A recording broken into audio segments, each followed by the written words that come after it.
segar lagi gitu. Silakan tidur sebentar kata Nabi Shallallahu Alaihi Wasallam. Ya, sampai ngantuk itu hilang. Ya, tapi setelah ngantuk hilang ya sholat lagi gitu. Jangan lanjut tidur. Enak sekali gitu Pak ya. Ya bisa ya. Iya betul. Ya betul Pak. Iya betul, masya Allah. Wudhu dulu. Iya betul, masya Allah Pak ya. Jadi apa? Ini terutama memang apa bahasan-bahasan ini sangat erat kaitannya dengan qiyamul lail, terkhusus gitu ya di malam hari ya, karena qiyamul lail itu seperti yang sudah saya sampaikan, kita harus pahami jujur dulu ya. Sebelum kita qiyamul lail, contohnya di bulan Ramadan ya, kita harus pahami bahwa idealnya qiyamul lail itu adalah memang berlama-lama dalam sholat. Itu dia idealnya ya. Berarti apa? Imam itu memang dianjurkan kalau untuk qiyamul lail memperbanyak baca ayat gitu ya.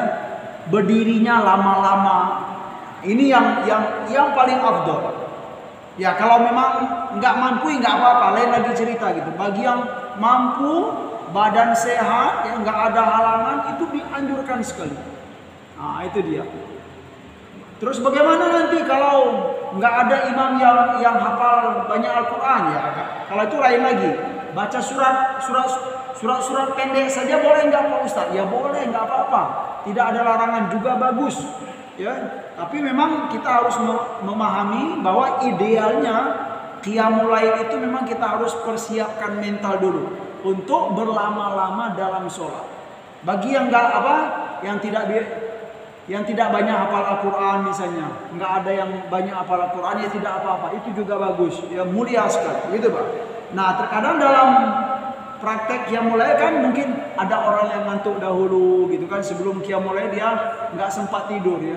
Makanya para ulama dalam sejarah itu mereka punya trik. Kalau qiyamul lail, mau niat qiyamul lail misalnya jam 1 ya, diusahakan 2 jam atau 3 jam sebelum itu kita sudah tidur. Ya. Itu keren sekali, bagus. Ya. Jangan kita ya qiyamul lail jam 1 gitu kan. Dari setelah Isya sampai jam 1 itu enggak tidur-tidur, itu capek gitu. Ya, enggak bagus menurut Nabi SAW. Kenapa enggak bagus? Dalam sholat itu enggak nyaman ya, capek itu enggak nyaman sholat. Khusyuk enggak ada lagi, kemudian yang enggak bagusnya lagi kita menganggap sholat itu jadi beban. Bagaimana untuk menikmati nikmatnya berdiri di hadapan Allah Subhanahu wa taala. Makanya memang kesegaran badan itu penting, ya. Nah, bagi orang yang misalnya dari setelah Isya dia nggak sempat tidur ya mungkin berbagai pekerjaan misalnya. Kemudian dia mau qiyamul lail jam 1 nggak sempat tidur. Nah, pas mau qiyamul lail itu ngantuk misalnya. Baru 2 rakaat ngantuk. Ya udah, jangan dipaksakan kata Nabi, falyarqud, tidur dulu. Nah, ini dia contoh maksud dari hadis ini. Tidur dulu. Nah, paling tidur yang sesuai kebutuhan kita. Biasanya kalau tidur yang memang sesuai kebutuhan itu Pak, setengah jam itu sudah cukup. Segar lagi gitu. Nah, itu dia. Segar, setelah segar lagi, ngantuk hilang, bangun lagi kata Nabi SAW. Ya. Sampai kapan? Sampai ngantuknya hilang. Fa inna ahadakum idza shalla wa huwa na'isun. Karena kata Nabi, kalau kita sholat dalam keadaan ngantuk ya, itu pikiran itu kemana-mana ya. Nggak ada lagi kekhusyuan, nggak ada lagi nikmatnya dalam sholat ya, susah untuk menikmati sholat ya. Boleh jadi kata Nabi SAW, la'allahu yadhabu yastaghfir ya, wa yasubbu nafsahu. Maksudnya di sini apa? Bisa jadi dia sedang sholat itu ya minta ampun kepada Allah, tetapi setelah itu apa? Dia mencela dirinya. Begini loh, gitu loh. Ya, maksudnya ya zikir bercampur dengan celaan gitu loh, ya. Zikir bercampur dengan pikiran yang nggak enak, merasa sholat ini beban. Nah, itu dampak buruknya kalau kita sholat dalam keadaan ngantuk. Maka kata Nabi, tinggalkanlah dulu, silakan tidur dahulu, ya, agar kamu segar. Dalam riwayat Lin Nasa'i, ya, hadis yang pertama itu riwayat Bukhari Muslim, ya, bagus. Yang kedua Lin Nasa'i, apa kata Nabi? Idza na'isa ahadukum wa huwa yusolli falyansorif fala'allahu yad'u ala nafsihi wa huwa la yadri. Apabila salah seorang di antara kalian ngantuk dan dia sholat, ya, dan dia sholat dalam ngantuk, maksudnya dalam keadaan ngantuk, falyansorif. Falyansorif itu maka apa istilahnya? Berpindahlah gitu. Maksud berpindah itu ya silakan tidur dulu, istirahat dahulu. Kenapa? Boleh jadi kalau kita paksakan sholat dalam keadaan ngantuk, fala'allahu yad'u ala nafsihi, ya. Yad'u ala itu dalam bahasa Arab dia mengutuk dirinya sendiri. Ya, bukan berdoa kebaikan kepada Allah, tetapi malah boleh jadi karena ngantuk itu dia mengutuk dirinya sendiri, ya. Wa huwa la yadri. Wa huwa la yadri kata Nabi, sedangkan dia tidak tahu, ya kan? Lisannya mengucap yang lain-lain, yang tidak baik. Nah, sedangkan dia tidak tahu. Ini hikmahnya, subhanallah, Rasulullah sallallahu alaihi wasallam telah mengajarkan kepada kita, ya, trik-trik atau cara-cara yang baik dalam beribadah, ya, terutama untuk qiyamul lail. Wa akhrajahu al-Bukhari min hadithi Anas, ya. Lalu dalam hadis yang dikeluarkan oleh Imam Bukhari dari hadis Anas dengan lafaz bilafz idza na'isa ahadukum fi sholati falyanam. Nabi pakai bahasa falyanam kalau di sini. Kalau di hadis yang pertama falyarqud, sama, Pak. Raqada yarqudu itu tidur juga. Nama yanamu juga tidur dalam bahasa Arab. Jadi dalam hadis yang dari Anas yang diriwayatkan oleh Imam Bukhari, apabila salah seorang di antara kalian ngantuk dalam sholat, falyanam. Falyanam itu maka tidurlah dulu. Hatta ya'lama ma yaqra'uhu. Ya, sampai kapan dia tidur itu? Sampai dia mengetahui apa yang ia baca. Gitu Pak, ya. Karena kalau ngantuk ya sudah pasti kita nggak tahu lagi apa yang kita baca, gitu Pak, ya. Baca Al-Fatihah, yang mendingan kalau baca Al-Fatihah. Yang gawatnya sedang sholat nanti ngantuk-ngantuk baca apa? Doa makan lagi, gitu. Kan bahaya, gitu kan. Allahumma barik lana fima razaqtana wa qina adzabannar, kan? Ya boleh-boleh saja, tapi itu kan sudah enggak itu lagi, ya. Sudah tidak terkontrol, ya. Apalagi dia baca doa masuk kamar mandi lagi, ya, karena ngantuk. Akan rusak. Nah, itu dia hebat Rasulullah SAW. Sampai kapan kata Nabi? Sampai dia mengetahui apa yang ia baca. Maksudnya adalah sampai ia sadar dengan bacaan. Itu standarnya orang nggak ngantuk, ya. Yang jelas memang ini ya salah satu trik sampai kita sadar apa yang kita baca. Kita baca Al-Fatihah, kita baca ayat, ya.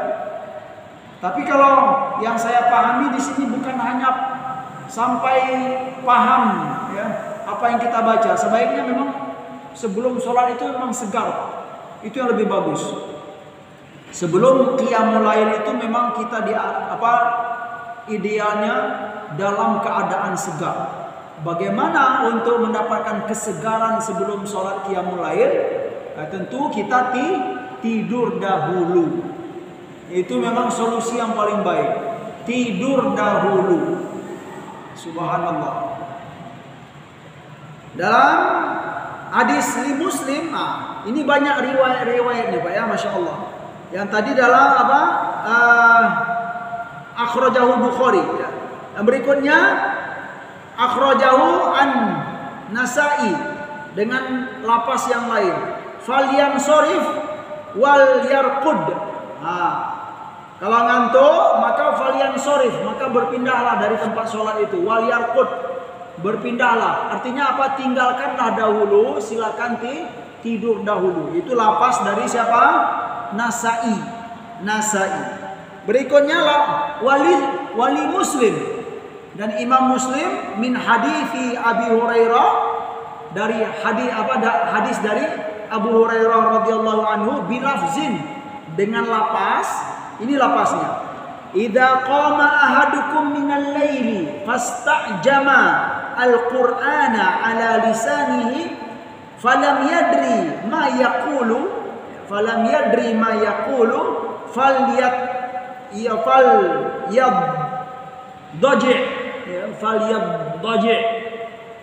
Barang siapa, kata Nabi SAW, yang qiyamul lail, ya, lalu dalam qiyamul lail itu istajamal Qur'ana ala lisanihi. Maksudnya istajamal Qur'ana ala lisanihi itu thaqula al-Qur'ana ala lisanihi. Quran itu berat di lisannya gitu loh. Iyalah kalau keadaan ngantuk itu berat sekali gitu kan. Qul huwallahu ahad itu berat sekali. Ya, padahal dia surat pendek, tapi karena ngantuk tadi gitu kan, sudah merasa berat Al-Qur'an untuk baca Al-Qur'an, ya. Ala lisani falam yadri ma yaqul, sampai juga dia tidak tahu lagi apa yang ia baca, ya. Sampai dia enggak sadar lagi apa yang dia baca. Apa kata Nabi?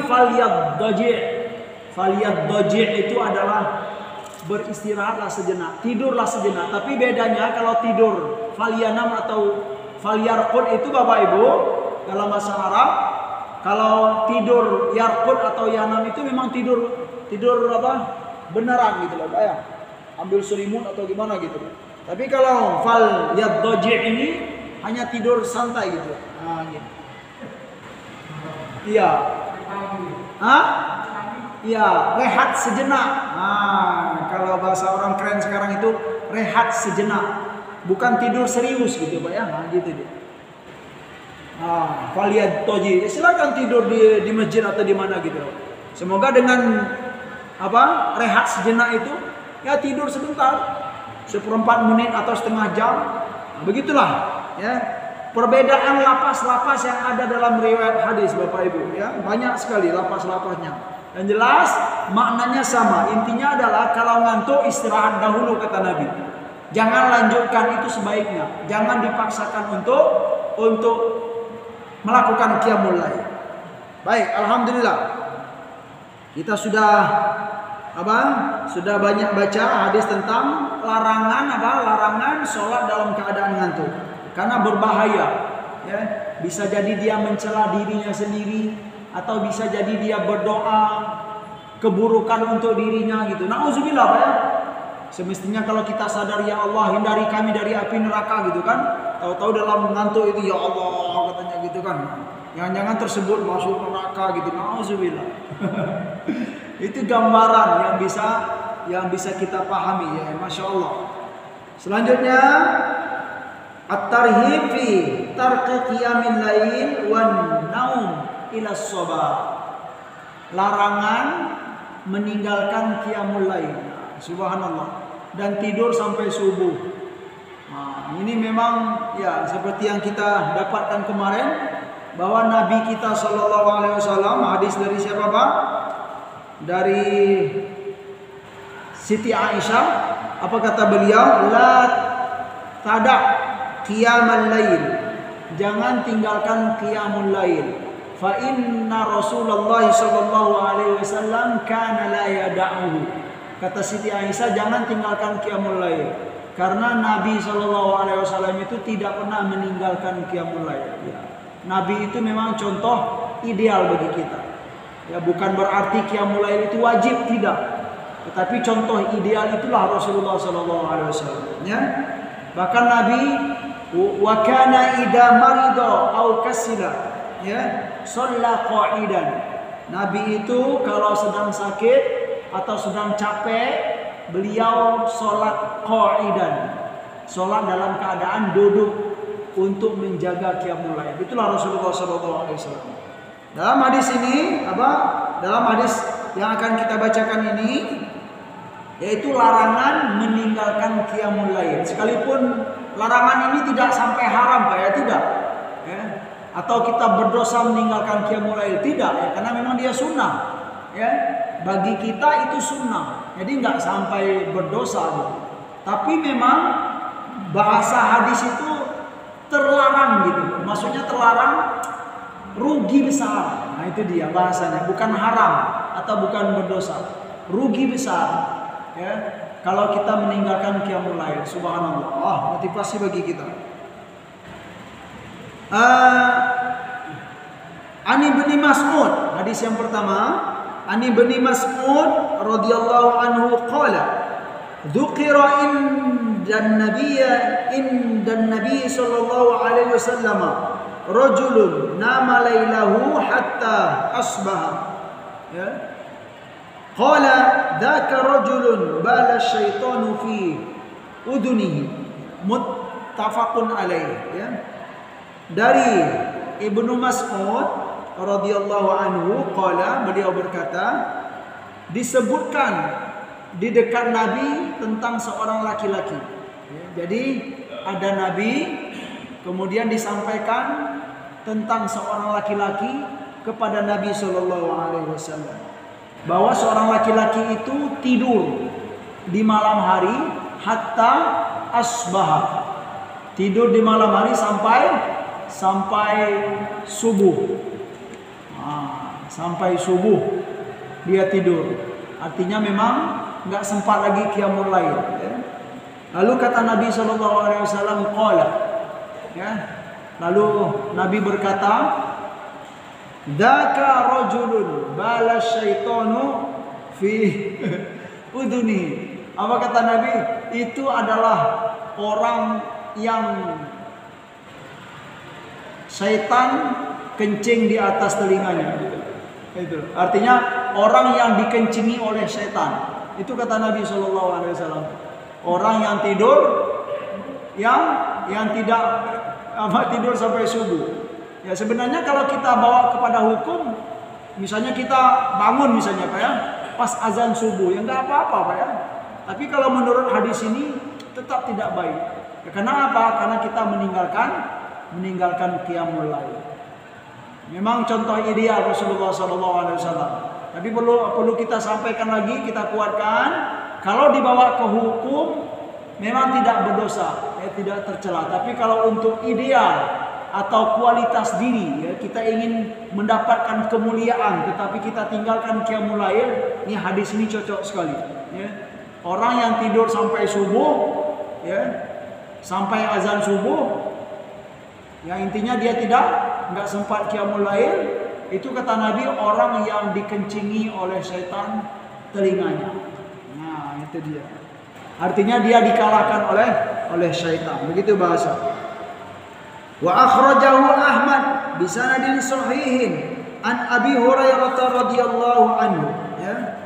Wa zada Ibnu Majah fi akhirih qala al-Hasan ay al-Basri.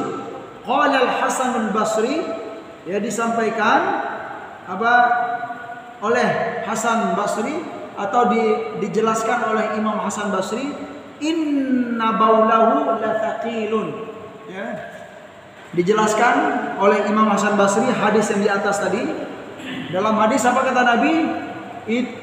Laki-laki itu, orang itu adalah orang yang dikencingi oleh syaitan telinganya. Penjelasannya adalah disampaikan oleh Imam Hasan Basri, inna baulahu la thaqilun. Sesungguhnya kencing syaitan itu berat. Itu dia. Karena kencingnya berat gitu kan, jadi memang dia susah untuk bangun, begitu bahasanya. La thaqilun. Siapa yang bilang itu? Siapa yang menjelaskan? Yaitu Imam Hasan Basri. Jadi memang karena kencing syaitan itu berat sekali, jadi berat kepalanya. Jadi nggak mampu untuk melakukan qiyamul lail. Subhanallah. Yang jelas hadisnya sahih Pak. Subhanallah, bagus. Bisa kita pakai sebagai dalil dan pegangan. Selanjutnya targhib fi qada'il insan wirdahu idza fatahu minal lail. Nah, anjuran ya, seseorang untuk mengqadha kebiasaannya qiyamul lail di malam hari jika qiyamul lail itu tertinggal baginya. Jadi ada ajaran bahkan dalam bahasan fikih Bapak Ibu, bagi orang yang sudah terbiasa qiyamul lail, sudah terbiasa sekali, lalu suatu hari dia tertidur, lupa atau karena sakit atau karena capek sekali dia nggak sempat lagi qiyamul lail. Orang yang begini itu dianjurkan baginya untuk apa? Mengqadha qiyamul lailnya. Gitu. Kapan mengqadha qiyamul lailnya? Ya, sebaiknya tunggulah apa? Pas masuk waktu duha. Itu apa dianjurkan. Kenapa dianjurkan? Mengqadha itu agar kebiasaan itu tetap terjaga, gitu dia. Sekalipun memang hukumnya sunnah, ya. Nggak diqadha pun ya nggak apa-apa. Tetapi bagi orang yang ingin menjaga, ya kalau bahasa kitanya istiqomah gitu Pak ya. Ya, suatu hari sempat kita nggak qiyamul lail, dianjurkan ya, untuk mengqadha, ya, mengganti qiyamul lail itu di siang hari atau di pagi harinya, ya. Setelah apa? Setelah sholat, ya pas duha lah, pas masuk waktu duha. Ini hadis ya, yang pertama an Umar bin Khattab radhiyallahu anhu. An Umar bin Khattab radhiyallahu anhu qala, beliau berkata, qala Rasulullah sallallahu alaihi wasallam, man nama an hizbi aw an syai'in minhu faqara'ahu fima baina salatil fajri waz zuhri kutiba lahu ka'annama qara'ahu minal lail. Ini hadis ya bagi orang yang punya wirid. Ini bahasanya Bapak Ibu, orang yang punya hizib. Ada istilah di dunia ulama itu wirid. Pernah dengar istilah wirid, Pak? Wirid atau hizib. Wirid itu artinya adalah kebiasaan baik. Contohnya kita baca Al-Quran, ya. Kita punya kebiasaan baca Al-Quran satu hari itu 1 juz.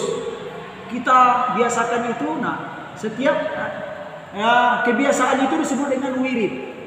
Ini wirid saya tiap hari, atau bahasa lainnya hizib saya tiap hari. Ya ada itu, atau ya seperti amalan-amalan, tapi ini khusus dengan Al-Quran, ya, Al-Quran.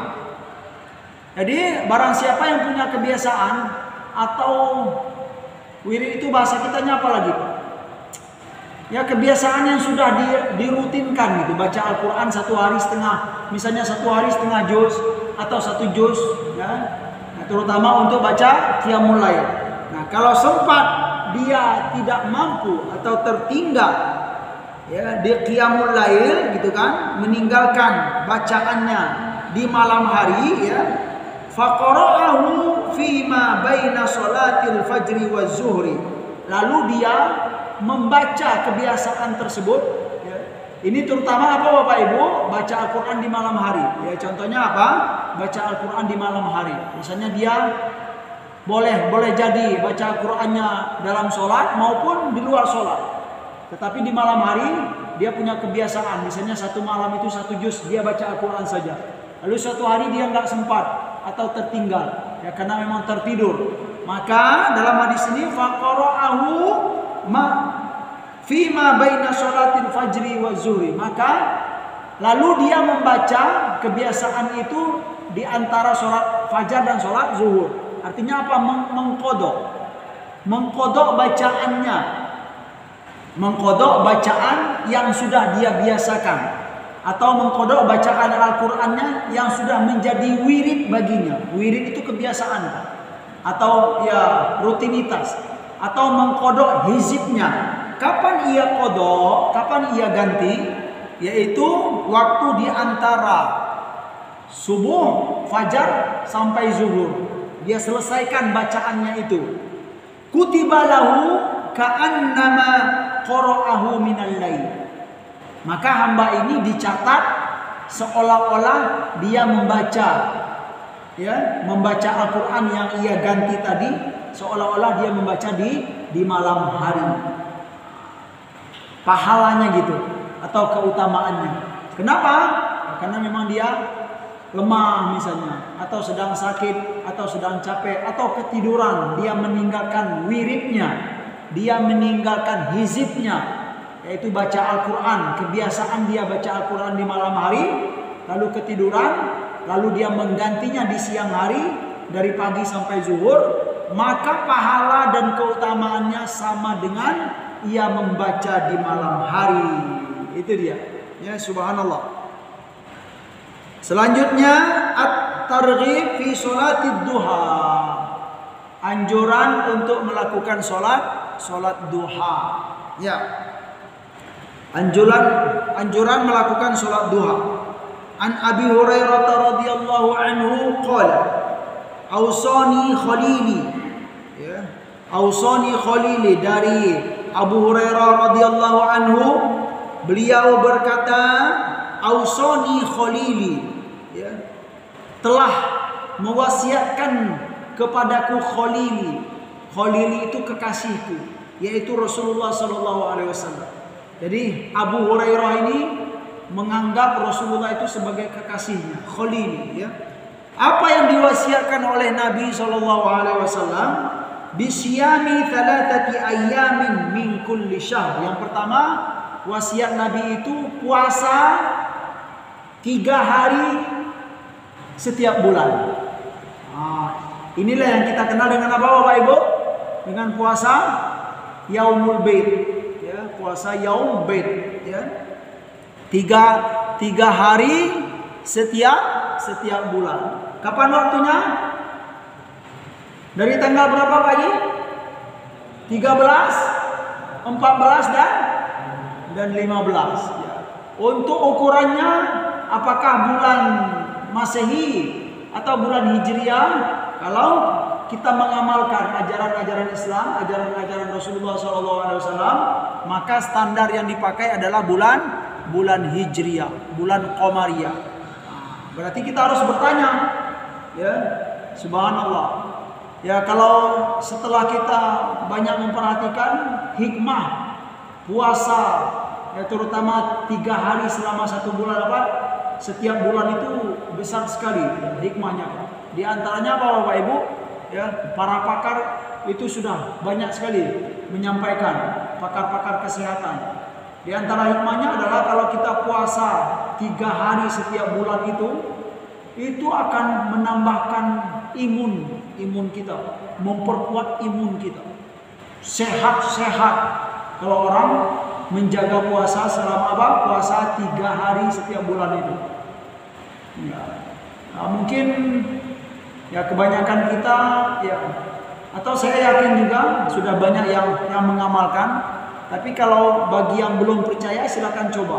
Ya. Orang yang rajin puasa setidaknya ini, gitu ya, paling minimal ini. Ya, kalau ditambah puasa Senin Kemis sangat bagus sekali. Tapi setidaknya ayam bed ini 3 kali selama 1 bulan, setiap bulan itu akan menguatkan daya tahan tubuh kita. Inilah yang apa, daya tahan tubuh yang paling bagus, gitu kan. Nggak perlu minum obat ini, suntik ini, apa segala macam gitu. Berpuasa saja. Itu Rasulullah SAW. Dan ini diakui secara kesehatan, secara ilmu kedokteran. Sederhananya, kalau perut ini istirahat kan memang beda rasanya, Pak, ya. Darah itu stabil, Pak, ya. Gula itu stabil. Ya, kalau memang kita beristirahat, ya, dengan berpuasa. Ya, kita kasih contoh lah. Selama bulan Ramadan setidaknya. Kalau bulan Ramadan itu sungguh badan ini ringan sekali rasanya. Ya, ringan sekali, beribadah itu enak, ya, karena memang hikmah dari berpuasa. Terkhusus seperti wasiat dari Nabi SAW kepada siapa? Abu Hurairah. Yang pertama, wasiat Nabi kepada Abu Hurairah apa? Puasa 3 kali setiap bulan. Itu yang pertama. Yang kedua, Rakaat duha. Rakaat duha. Menjaga 2 rakaat duha. Ya, salat duha. Ya, menjaga 2 rakaat duha. Ini paling sedikit. Ya, silakan untuk salat duha mempertahankan. Yang ketiga yaitu wa an utira qabla an arqud. Dan salat witir sebelum tidur. Nah, ini pesan Nabi, wasiat Nabi kepada siapa? Abu Hurairah. Untuk kita semua, ya. Mari kita ya berusaha semangat mengamalkan.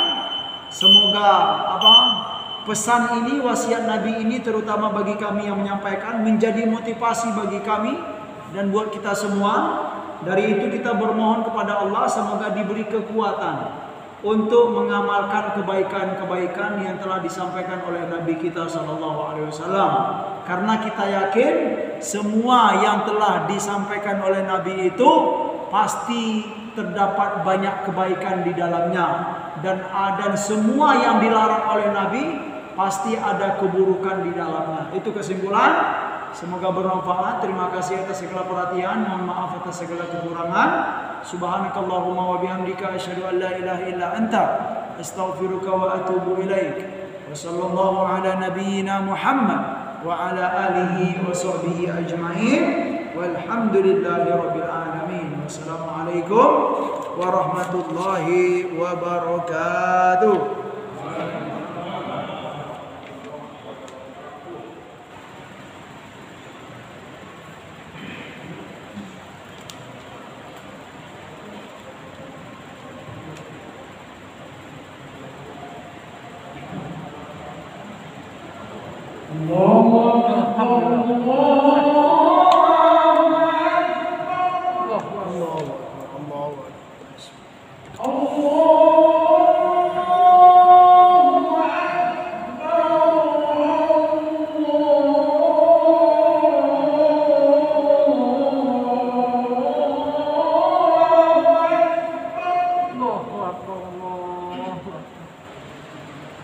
أشهد أن لا